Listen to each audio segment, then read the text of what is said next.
না, এই প্রত্যেক দিন ভিডিও করব করে আমাকে ডাকবে, আমার কি কাজের দাম নাই?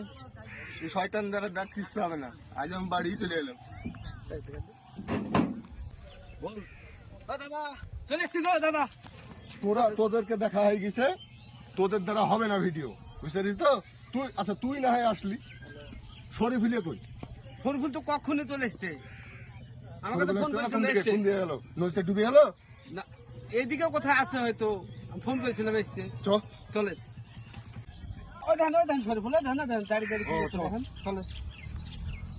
এ শরীফুল, ওখানে কি করছিস রে? দাদা মুতি আসছি, থামেন, ওইখানে দাঁড়ান আসছি। হ্যাঁ দাদা বলেন, চলে এসছি বলেন। ওখানে কি ছিলি? ওখানে মুতছিলাম তো। মুছলি মানে ফাঁকা জায়গাতে তুই মুছছিলি? জানিস না যে স্বচ্ছ ভারত অভিযানে যে আরে কোনো দাদা জায়গাতে মুতলে তো যেখানে হোক মাটিতে তো মিশবে, অসুবিধা কোথায়? কথা তো ঠিক বুঝলি না কাশেম। দাদা ফাঁকা জায়গা মুদবে কোথায়, সেটাও তো ব্যাপার। যেখানে মুতুক মিশবে মাটিতে। মিশবে তো মাটিতে। আমারও একটু মুতা লেগেছে, এলা আমিও একটু মুতি আসি।